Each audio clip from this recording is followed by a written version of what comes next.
लद्दाख में चीन को डराने और ऑपरेशन सिंदूर के दौरान पाकिस्तान की चौकियों को तबाह करने वाली K9 वज्र तोपों का बेड़ा अब और ताकतवर होगा। भारत सरकार ने इसकी 200 और यूनिट खरीदने का फैसला किया है। इससे LOC से लेकर LAC तक दुश्मन भारत पर हमला करने से पहले 100 बार सोचेगा। दुनिया में सबसे ताकतवर तोपों में गिनी जाने वाली K9 वज्र तोप अब और भी आधुनिक होगी। ये दक्षिण कोरिया के K9 थंडर का भारतीय रूप है। ये 155 mm की तोप है। इसकी मारक क्षमता 50 किलोमीटर से ज्यादा है। बता दें कि साल 2020 में जब चीन के साथ पूर्वी लद्दाख में टकराव हुआ था, तब भारत ने एक बड़ा रणनीतिक कदम उठाया था। भारतीय सेना ने चीन के साथ वास्तविक नियंत्रण रेखा यानी LAC से सटे लद्दाख सेक्टर के अग्रिम इलाकों में K9 वज्र सेल्फ प्रोपेल्ड होवित्जर तोपें तैनात कर दी थीं। चीन इस कदम से चौंक गया था। इस तोप को देखकर ही PLA की सेना आगे बढ़ने की हिम्मत नहीं कर सकी थी। अब भारत इस खास तोप की 200 अतिरिक्त यूनिट्स खरीदने की योजना बना रहा है। इसके अलावा K9 को और खतरनाक बनाने की तैयारी चल रही है। इसमें दक्षिण कोरिया का सहयोग लिया जाएगा। बता दें कि दक्षिण कोरिया के राष्ट्रपति ली जे म्यूंग की भारत यात्रा के दौरान इस पर बात हुई थी।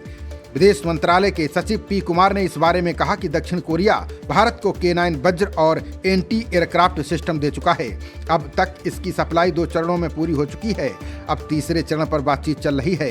इस बार सिर्फ खरीद पर ध्यान नहीं है, बल्कि तकनीक के ट्रांसफर पर ज्यादा जोर दिया जा रहा है। 55 mm की इस स्वचालित तोप को दक्षिण कोरिया की कंपनी हनवाहा एरोस्पेस बनाती है। वहीं भारत में इसे दक्षिण कोरिया के सहयोग से लार्सन एंड टुब्रो कंपनी बनाती है। ये 88 व्हील्ड तोप युद्ध के बदले स्वरूप को ध्यान में रखकर बनाई गई है। ये दुश्मन के हमलों का करारा जवाब देने में सक्षम है, साथ ही ड्रोन अटैक को भी रोकती है। इसको शक्तिशाली बनाने से दुश्मन के पलटवार पर ये तोप आसानी से अपना बचाव कर सकेगी। इस बदलाव के तहत K9 तोप की रेंज को 50 से बढ़ाकर 54 किलोमीटर तक करने की तैयारी है। इससे ये आसानी से लंबी दूरी तक वार करने में सक्षम हो जाएगी। भारत दक्षिण कोरिया से 200 K9 वज्र तोपों की खरीद करेगा। इस अपग्रेड के बाद K9 तोप की मदद से लंबी दूरी तक न केवल हमला किया जा सकेगा, बल्कि लॉजिस्टिक फुटप्रिंट को भी छिपाया जा सकेगा। भारत के अलावा नाटो देश भी अब लंबी दूरी तक हमला करने वाली तोपों पर फोकस कर सकेंगे। यही वजह है कि दक्षिण कोरिया भी इसकी रेंज को बढ़ाने पर काम कर रहा है।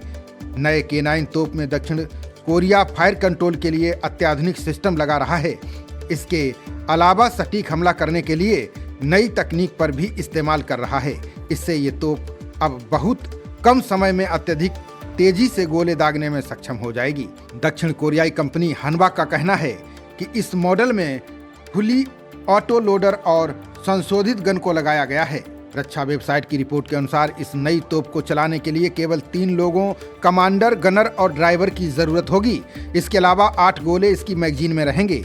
इसमें एक लेजर बीम वार्निंग सिस्टम लगाया जाएगा।